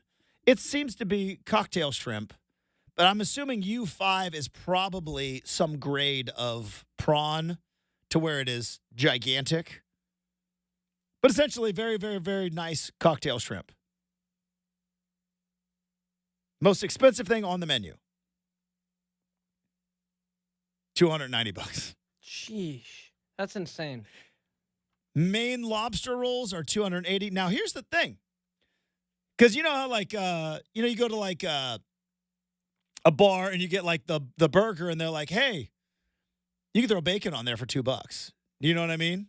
Or you could upgrade. You could add 1 ounce of caviar. Have you ever had caviar? No. I don't think I ever did. But you can add 1 ounce of caviar. Wow. To any item. Care to guess how much 1 ounce of caviar is at the F1 race in Miami? 1 ounce. Shot glass. Venture a guess. What do you got? 300? Close. $400. Now, these prices were explained because now Darren Ravel tweeted this out. And it was kind of like, hey, look at the opposite of Augusta, right? You can go to Miami and you could pay $280 for lobster rolls. Now, not surprisingly, race officials freaked out. Because they were like, this is not the cost of food. This is a menu for the suite. So if you are in one of the suites, that's how much this costs. And they said most of these are platters. So like, yeah, Maine lobster rolls are $280, but it's Maine lobster rolls for the suite. But still, it's a lobster roll. It's still sliders, quesadilla, and chicken tenders for $290. It's a lot of cheddar. I will say, though, ribeye quesadilla sounds awesome. Sounds awesome. Would you always go chicken on your nachos, I would assume, right?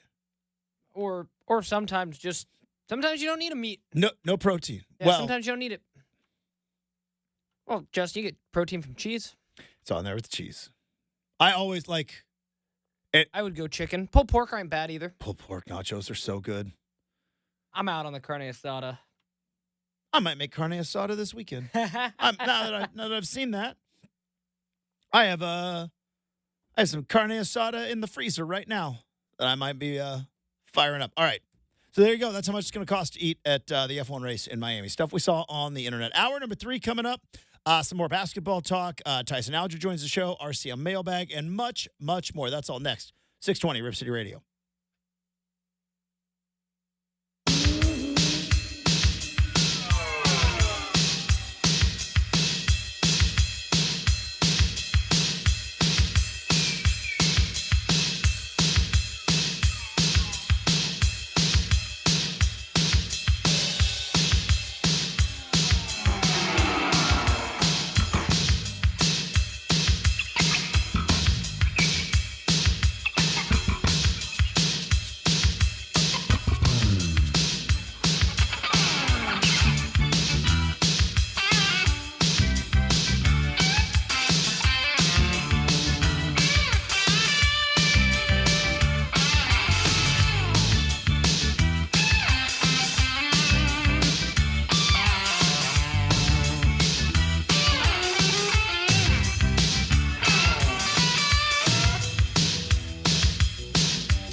It is 8 a.m. on a Wednesday morning. Justin Myers with you. NBA playoffs continued last night. Boston Celtics take a 1-game-to-none lead as they took down the Cleveland Cavaliers 120-95 at TD Gardens Arena. Oklahoma City hosted the Dallas Mavericks, and they cruised past Luka and company with a 117-95 victory. They take a 1-game-to-none advantage. The New York Knicks are up 1-0 on the Indiana Pacers. Game 2 tonight at Madison Square Garden.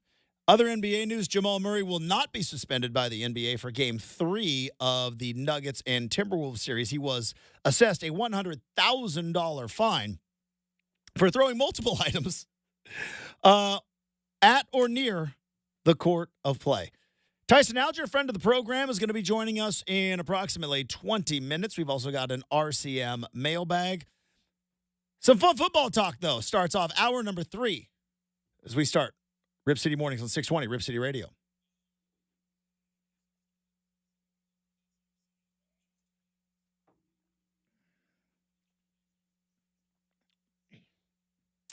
Hey, welcome back to Rip City Mornings, everybody. As I just told you in the update, Tyson Alger joins the big show in 20 minutes. Talk some Oregon football. Brendan mentioned it in Make or Miss. We're in a new world order of college football right now. The dogged nature of recruiting, which, I don't know, for about 100 years, recruiting was all kind of the same, right? It was work the phones, write letters, suck up to mom and dad,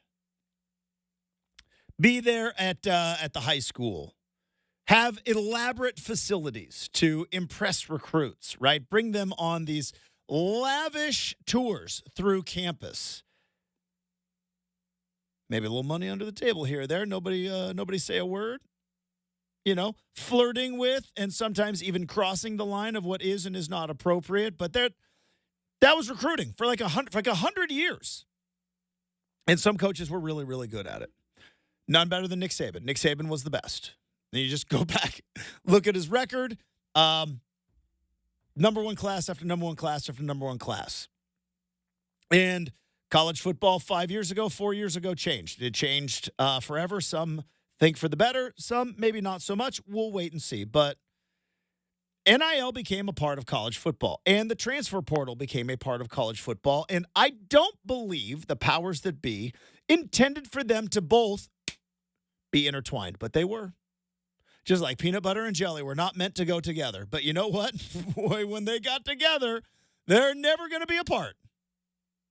Could you imagine, like, the peanut butter guy, like, is it Booker T. Washington, I think, was the one who maybe created peanut butter? Anyways. But peanut butter wasn't intended to go with jelly. Jelly was not intended to go with peanut butter. But you know what? Once they got together. I got a better one, though, Justin. What do you got? Chocolate peanut butter, Reese's. Yep, that changed the world. It's still, I think, the most popular candy. But, okay. Counterpoint. I think. If not, it should be. Counterpoint, though. Well, I agree with you. I love chocolate and peanut butter together. Everybody's had peanut butter and jelly sandwich. Is peanut butter like a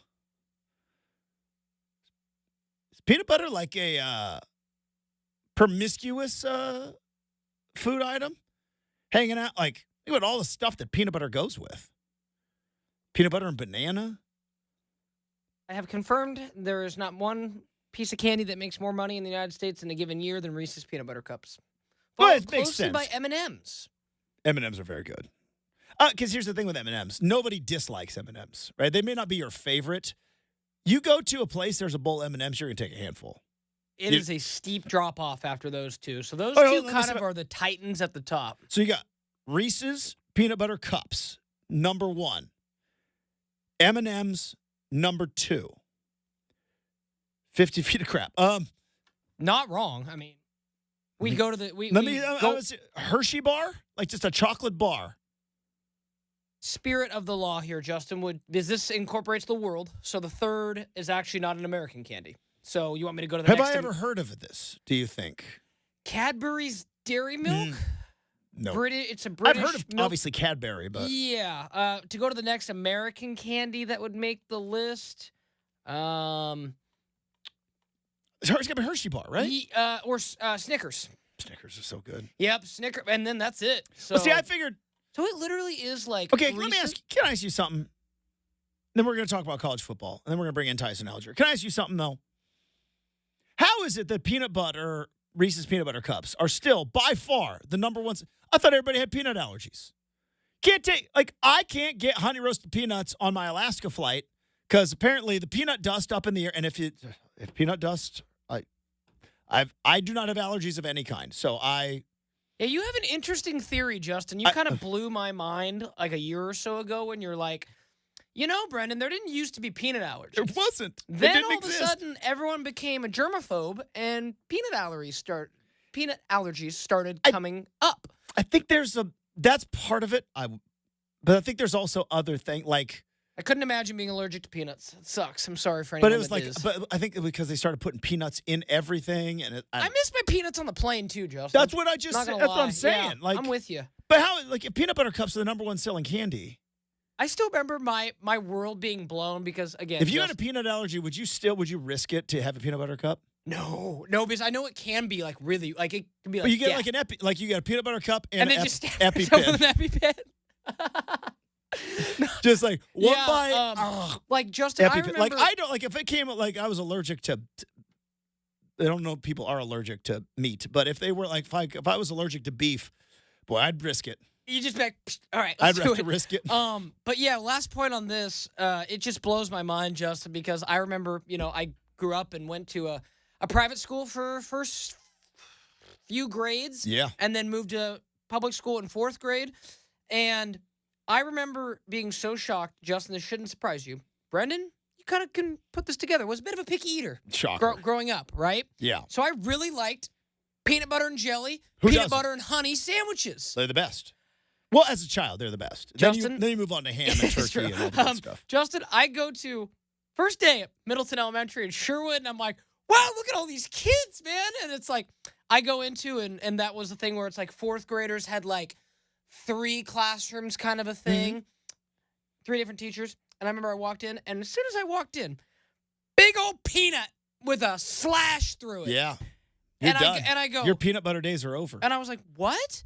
And they go, oh, yeah, no, so-and-so has a peanut allergy. Yeah, and it's over. I remember being like, wait, so I can't. And there was a specific table in the cafeteria where peanut people could eat their peanut stuff. Gosh, we were so freaking scared back then. But yes, that's been Brendan's peanut story at 8 in the morning. Back to Justin's point on college football, please. And I don't know what it was like then, but like I could only imagine. Because, when you separate kids because of certain things, boy, you don't ever get made fun of. But that never happens, right? No. I had peanuts, so I want to go have my peanut butter sandwich. You have a special designated peanut table? Yeah, and then there were like peanut-free tables, too. All right. It was, Anyways, I don't have allergies. I don't have children. I sympathize. I couldn't even imagine. Anyways, moving on. Justin's like forward. nothing, and that concerns me. But I was trying to talk about Dabo Swinney, but you got me.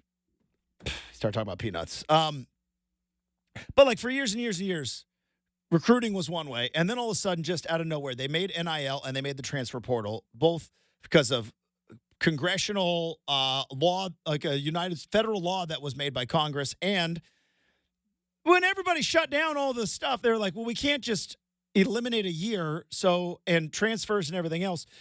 Didn't intend for the transfer portal and NIL to be married, but some smart kids out there, some smart players were like, hey, I can get paid and I can transfer. What if we just combine the two and I become a free agent every single year? And now we have what we have in college football. And every coach, because you cannot afford to try to play the long game and hope for reform and hope that the market evens out. College football is year by year, month by month, week by week, heck, day by day, and hour by hour. Unless you're Deion Sanders, you apparently have a bunch of free time. But you're bored. Most every other coach will tell you it is hour by hour. And if you are not getting better that day, you are falling behind. Nobody has benefited more from NIL and the transfer portal than the Oregon Ducks in terms of talent acquisition. Considering the amount of talent that is homegrown in this state, which is, as a proud Oregonian I am, but the talent pool is not here, yet Oregon continues to pile up and pile up and pile up, which is funny because the talent pool in and around South Carolina is huge. It's huge. Dabo Swinney and the Clemson Tigers have 0 transfers. Is Dabo just going to go down with the Titanic as they're playing whatever song that the band was playing on the deck? Like, is he just going to nope. Saban retired. Chip went to be an offensive coordinator. Certain guys have gone to the NFL. Wasn't the Boston College guy? He went to the NFL to be an assistant coach. We see these coaches who are clearly not in on the we have to babysit these egos every single waking moment or else we could possibly lose them, which could cost us a game, which could cost us our job. And Dabo's just going down with the ship, isn't he? Yeah, I mean, he's got no transfers. I mean, somebody wanted to go to Clemson, right? There's got to be a 4-star linebacker somewhere that wanted to go to Clemson, and Dabo's just nope. Yeah, we ain't doing it. Yeah, I just wonder if, That's crazy to me. Now, I'll say this. Clemson is a place where they have the money.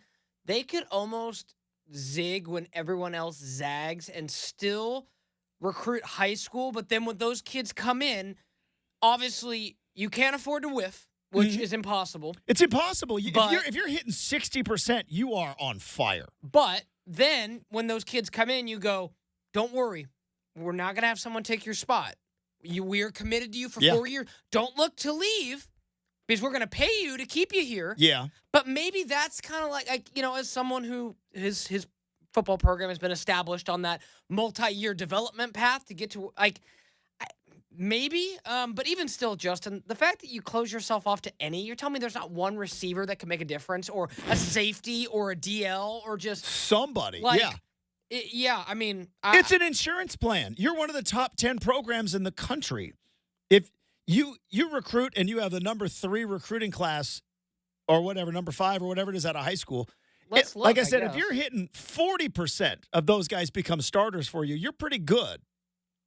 It's the biggest insurance plan in college football that Dan Lanning has early invested in, which is we're going to recruit you out of high school, and if we miss you, we'll catch you, Dante Moore, second time around. So Clemson finished with a top 10 recruiting class, Justin, just under averaging 4. They had 15 4-stars. And it's unbelievable. But you know what? Not all of them are going to hit. And you know what is going to hit, though? When you bring in a guy that is established as a college football starting caliber, whatever position, and like I said, it's an insurance policy. We'll see what happens, but I think it's going to be bad news for Clemson. Good news for us. Tyson Alger joins the show next, 620 Rip City Radio.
obviously, ton of discussion on the internet and then on this show, on podcasts, on our TV.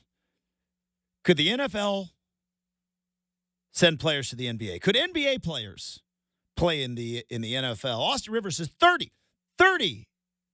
NBA players right now could make it into the NFL. But really, the big question is, could a high school hockey standout run a 400-meter dash? Well, luckily enough, our next guest has already proven that can happen. He is our good friend from the I-5 corridor, Tyson Alger, back on the Big Show. Good morning, Tyson. How we doing? I'm doing good, man. I'm interested to see where we're going with this one. Well, okay. So, it's a dumb debate that we have been doing, and I live in a world, Tyson, of dumb debates. A lot of people want to look down their nose. We don't on this show. We embrace dumb debates. But I guess there's two arguments here with what went on the internet yesterday. I guess, A, the first argument is which sport has the best athletes? And then I think, B, the other argument is which sports athletes could transition easier into other sports? Because I think those are two very, very different questions. You know what I mean? Yeah. It was a fascinating one, and I'm assuming you saw my tweet or my X or whatever you call it. I'm landing on the basketball side of things with a little bit of a caveat, because I mean, like, obviously, I don't think you're going to have a whole bunch of basketball players suddenly ending up playing linebacker or along the trenches, or even like maybe even running backs where you're going to be consistently getting hit. I mean, like, these guys don't like to play back to backs. That being said, you know, I did see like a 5'8", 165-pound Johnny Lloyd like wrap up his like 4-year career with Dana Altman and then just say like, hey, let's go play some football, and then contribute to one of the best Oregon Ducks football teams of all time. So I think football is a sport that has more positions open for just sheer athletes. And I think there are a lot of just sheer athletes in basketball who have, you know, the type of size vertically that you kind of look for in certain football positions. But yeah, it's a fun argument, especially here in May for sports talk radio. I don't know. I do also remember like Dwayne Benjamin came over from the basketball side one time, and he did a couple practices at wide receiver, and I think he took a couple hits to the ribs and was like, I'm done with this thing too. So I do understand that side of things. Well, and then there was also the flip. I very much remember when Eric Armstead was being recruited, and obviously it was a huge get for the football program when Eric Armstead. I think he was a 5-star guy out of high school, committed. And then it was like, oh, yeah, he might also be a 4-star basketball player, redshirted for Dana Altman's team. Then I think realized, yeah, I'm going to be a first-round pick in the NFL. Yeah. Maybe I don't need to risk these ACLs 35 times during the winter and the spring. So, yeah, I mean, but you did have Eric Armstead kind of on the flip side. I do just feel like there are so many more stories in football, though, where they're just like, hey, like, they just discovered me. I haven't been playing, like, I started playing the sport last week, but because I'm 6'5" and 365 pounds, like, they think they can mold me into something. And I think there's a lot more molding of the athletes in football, whereas like basketball, you have to be, unless you're like 7'2", like, you kind of have to be more of like a finished product as an athlete at that level. Well, I mean, and that's where I think the, again, silly argument, which is fun for us because there is no right answer. There's a difference between athlete or athleticism and skill, you know? Like, we're going to dive into hockey here in a moment, because you take any of these athletes, you strap them on some skates, good luck, boys. You know what I mean? Right? So, like, there's a difference between athlete and skill. And I do think by your definition of like, yeah, if you are a superior athlete, we could teach you how to play football. Doesn't that maybe tell you the best athletes are in football as opposed to maybe somebody who has developed a skill? Like, there's a lot of fat relief pitchers in baseball. You know what I mean? Yeah. Oh, this is too complicated for what I know. was hoping to get into this morning. Yeah. You know what? I came in too hot early. Usually we got to warm up. Don't want to pull a sports talk hammy. Usually we'll I haven't had warm my up. Arby's yet this morning. We're going to dive into that too in just a moment.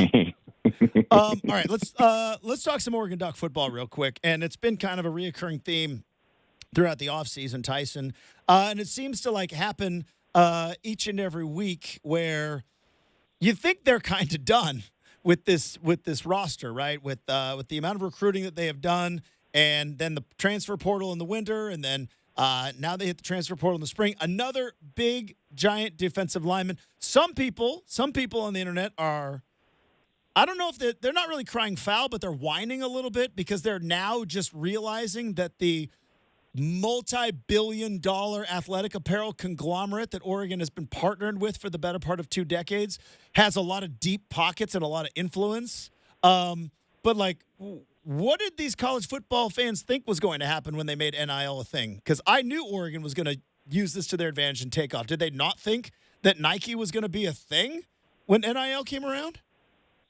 Yeah, it's like, okay, we've had 20 years of Oregon and Nike and Phil exercising every little kind of advantage that they can in the book, whether it be the facilities or uniforms or, just like the Nike influence with the billboards. And you mean to say you're surprised that now that endorsements and giving money and that sort of thing is legal? You're surprised that Oregon's maximizing that? This is to me, it's one of the least surprising things ever. And especially when you kind of look at kind of the timing of all this too, this worked at a really great time for Oregon where Mario Cristobal had built up the kind of the recruiting reserves and talent levels in Eugene to where the transfer portal has been the kind of the go-to method for the Dan Lanning era and kind of patching up the doors when somebody leaves. I mean, you're losing Bo Nix and Troy Franklin and Jackson Powers Johnson from last year's team. But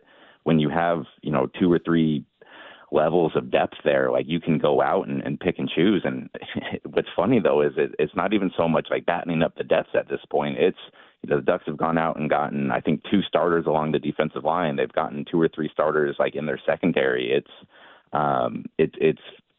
It's pretty mind blowing just how all in they've gone in on that, because I really do feel that the era of kind of a 4-year window for a team where everything looks like it's going right and then you readjust afterwards. I don't think that's the case anymore. Yeah. I think these big level teams can really just kind of keep it open and compete for really long sustained periods of time as long as that money is still being bankrolled. Well, and also kind of the stars aligning. And I remember when Chip Kelly took over in 2009 and he started running this blur offense and nobody knew how to defend it. And ultimately they would create some rules that would prevent kind of what Oregon was like. I don't know if anybody remembers 2009, 2010, 2011, and just how fast Oregon was going before they put in the substitution rule, which I think kind of took the legs out of what Oregon was doing offensively. But it was the right coach with the right rules, found a loophole at the perfect time. And I think from a recruiting standpoint, that's where Oregon's at right now. Because, you got Phil Knight. Yeah, you've got Nike and vis-a-vis Division Street LLC or whatever it's called. But you've also got the right guy in Dan Lanning, who, unlike what Dabo Swinney is doing, or even some other coaches like Chip Kelly who did not want to play the game, boy, you got a coach that is yep, I'm going all in on this, and I'm ready to play the game right at the perfect time. Yeah, no, it's worked out perfectly for the Ducks, and you've seen just across the landscape, there's been so much discussion of why this isn't fun anymore for coaches, or why it's not as good, and that's why Saban got out, and you've seen some of these college basketball coaches get out. When have you ever heard Dan Lanning complain anything about the system? There's nothing there. This is a coach that has completely embraced it, and whether or not us as fans or people around think it's better for college football right now, that doesn't matter to him, because right now he's one of the best at working the current system. And as you said, every 5, 6 years, or maybe 10 years, like the system sort of like corrects itself. College football gets tiger-proofed, if you will, and I'm sure the goalposts will change a little bit. But so much of football is who dominates those eras, who's the best at the regulations in those eras. And right now, Oregon's going in, and they're not ones that are like limping along. They're not ones that are making excuses as they're going along. They've completely jumped in, and I think, if you read the national coverage too, like it's pretty like widely spread that Oregon is getting a reputation of being the best in the country at this, whether it's the recruiting, the NIL, or the transfer portal. Like it's like Dan Lanning is on a trajectory right now, and it's been awfully impressive to see. I mean, it is. I mean, and I think I might have brought this up to you last week, but it's just fascinating to me as somebody that watched Oregon football my whole life and have covered them for the better part of 2 decades, to where you have a season, an all-time great season, made a BCS Bowl, or New Year's Six, whatever they're calling it now. So shows how old I am, Tyson. I just dropped a BCS reference. Hasn't happened since 2013. But you go to the Fiesta Bowl, which for years and years and years, that was a gold standard of a bowl game for Oregon. You lose your starting quarterback. You lose 8 players to the NFL. 8. You lose a handful to graduation. And the idea, and you're going into the Big Ten with Ohio State and Michigan and Wisconsin on the regular season schedule. And to think you're better off this year than the year before, that's what's insane to me. Well, okay, who does it remind you of a little bit? Remember who the Ducks opened their season 2 years ago in Atlanta against the defending national champions, who had just graduated, what was it, like 11 players from their defense, and like all those numbers. And then that opening game, what was the score of that? Was it like 49-3? 49-6. 49-6. Yeah, like that team like had all those things of we lost all these dudes, and then they just got like dramatically better. Like that's, it's not time to start comparing Oregon to Georgia's or like these teams that have actually won national titles, but like those are the waters that the Ducks are attempting to swim in right now, and it seems like they're putting together the pieces that are going to get them into that league or spot. Tyson Alger from the I-5 corridor joining us here on 620 Rip City Radio. All right, we got to get into some important stuff because you and I, we finally did it, Tyson. We finally did it on Friday. You and I, we went out, we had some beers, we told some stories, we had some good times, and then in the midst of our conversations about multiple things, you dropped, I wouldn't say a bombshell, but it was a surprising. It was a surprising revelation that you dropped. You're an Arby's guy. Now, we've talked about Arby's on this show because on Tuesdays, Devon Pouncey comes into the show, and he informed me, and I didn't know this.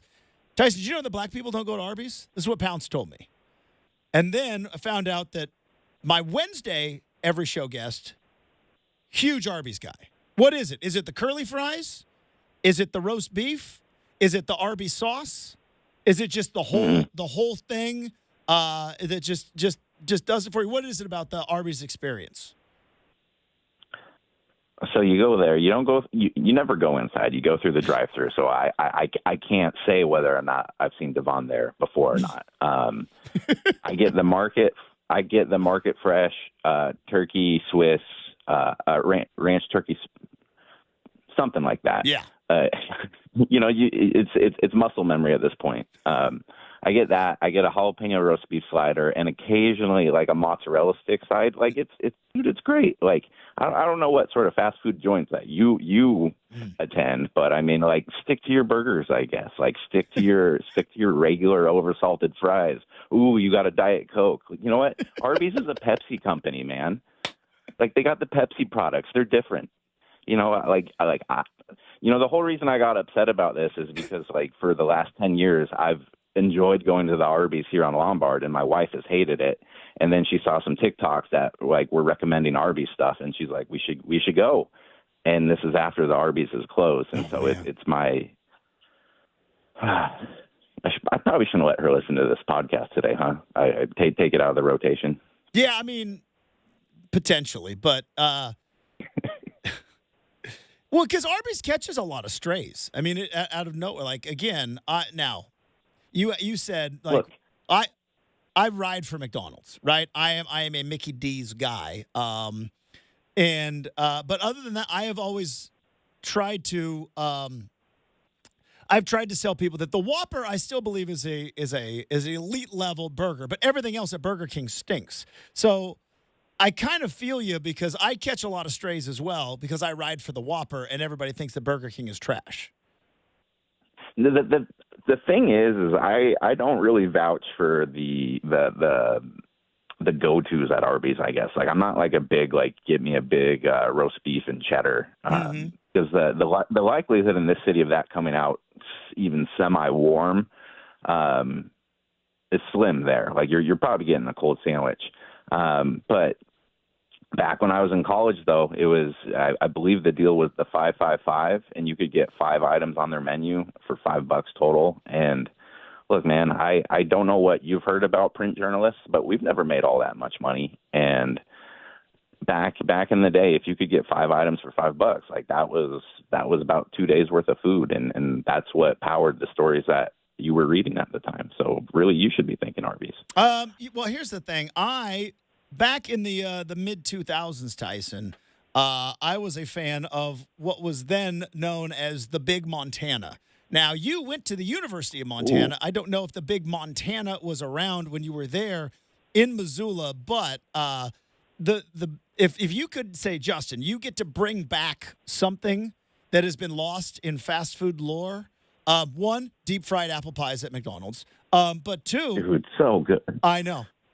We lost our way as a country when we stopped deep frying the pies at McDonald's, but neither here nor there. Big Montana is going to be high on the list. What? Tell me about a Big Montana. What's a Big Montana? It was a really big roast beef sandwich. Nothing really to it. It was just it was a very big ½ pound of roast beef on the Big Montana. ½ pound. So that was just it. It was nothing special. It was just like, let's take all the roast beef that we have, throw it in between 2 buns, call it a Big Montana, and be on our way. You know, I was at my local Taco Bell recently, and I noticed that they are incorporating aardvark sauce into some of their items. So like shout out local Portland company for getting in with the big guys. You know, I know that we as a city and a state like really champion when a small mom and pop shop associates with like a large conglomerate like a Taco Bell, but didn't order it. Might be good, but was a surprise to see. All right, let's we're running out of time. I want to get you a plug-in, and I don't want to... you don't have to. Oh, we got to. No, we got to. Because, again, people, they want to know what's coming up on the I-5 corridor other than just Justin and Tyson goofing around about fast food stuff from the mid-2000s. So what do we have, pun intended, coming down the road on the I-5 corridor? Yeah. I'm going to go down to the Veterans Memorial Coliseum here in a couple hours to sit in on Winterhawks media availability. Mm-hmm. They are into the WHL finals for the first time in more than a decade. Taking on Moose Jaw. God, like it's perfect that it's like a moose jaw, right? Yes. Like it's just so beautifully Canadian. So we'll have a little bit of coverage coming up on the corridor. I'll also be at Timbers Sounders on Sunday. And then in the weeks coming up, we are sending out our Oregon Ducks State of the Program. I used to do those at the company that shan't be named, and we're bringing it back. But it's for legal purposes, we'll just call it State of the Program. There it is. Just because I don't want to get sued. So yeah, that's coming up on the door. That's fantastic. Check out the I-5 corridor. You can follow Tyson at Tyson Alger on X or Twitter, whatever you like to call it. Hey, it was fun hanging out on Friday. Tyson, it was fun getting some adult beverages. It was also fun having introducing you to my favorite pizza in Portland, the Muddy Rudder. Shout out to Muddy Rudder on Tacoma. Real quick though, do you know what it's called when you fold a pizza in half, Tyson? Do I know what it's called when you fold the pizza in half? Mm-hmm. I don't. It's called a calzone, my friend. Just letting you know. Called a calzone. All right, inside jokes, part of this segment each and every week. Tyson, have a great rest of the week, and we'll talk to you next Wednesday. Yeah, take care, buddy. There we go. Tyson Alger. Love inside jokes. I'll be a part of one someday. We have got the RCM mailbag to wrap up the show next. 620 Rip City Radio.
right, let's wrap up the big show.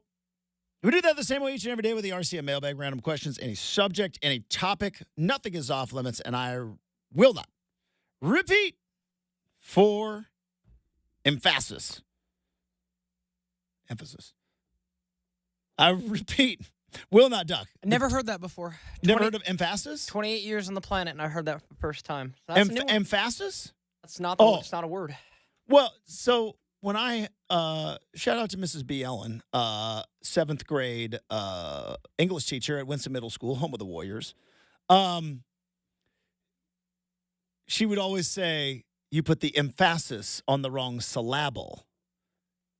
You've never heard of emphasis on the wrong syllable? No, that sounds like such an 80s thing. That was a thing. Wait, no computers back then. Kind of like in now, I'm going to, like in 10 years, I'll look back and I'll say, that was so lit. And someone will go, oh, yeah, you were the lit generation. You thought everything was lit. So there, it's like lit. You're like, oh, yeah, I like to light something. It means... You have some Gen X people in your life. Go ask the Gen X people in your life later on today. Say, have you ever heard a teacher, or maybe not a teacher, maybe a parent, maybe somebody, say, you put the emphasis on the wrong syllable? Okay, yeah. Say it just like that. I will check in because, it's even, I might even ask the, if we make her down, I might even ask the old trivia team that tonight. Boom. Ask the trivia team. You got Gen Xers on that trivia team? No, well, no.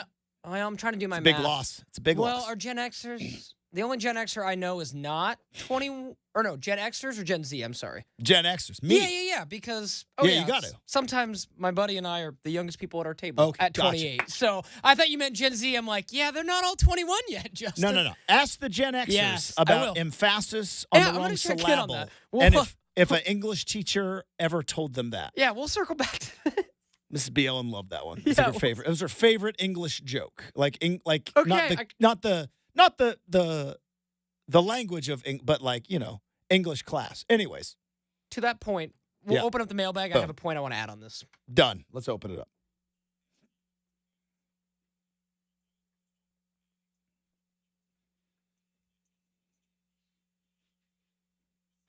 I had an English teacher like that too, Justin.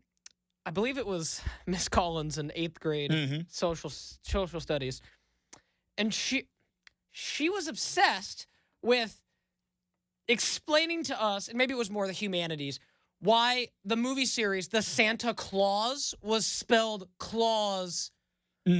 Like with... Yeah, clause in a contract. Yes. Yeah. Like, and was like, well, it's clause. And I just remember, like, there was at least a day of that. Just understanding, like, why clause. Such clever wordplay. Yeah. So funny. That Justin's little moment triggered that part of the memory. It was a rose such a clatter. Yeah. That's what it was. It was a rose such a clatter.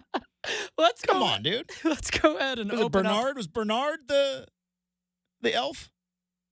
It was Bernard. I only saw the first one. They were Bernard was in the first one. Yeah, Pretty sure it was Bernard. A long time ago. A little before my time. Shout out Tim Allen, but he was kind of Allen that I biggest know. Star on the planet that year. What? He was like the biggest star on the planet back then. Oh, yeah. No, I'm just, again, Justin, explaining to someone who was born in 1996. I don't even like it when you say it out loud.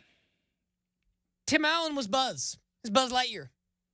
That was, or maybe Home Improvement if we understood what that was. Yeah, so, dude, what a run for Tim Allen, by the way. Yeah, Tim the Tool Man to Santa Claus to Buzz Lightyear. What a run. What a run. Okay, let's talk movie props, Justin, and things that would be fun to act out. So I'm just curious, like things that look real and scary on TV. What would you like to do? So I'm going to throw out some examples so you kind of know what we're looking at. So gotcha.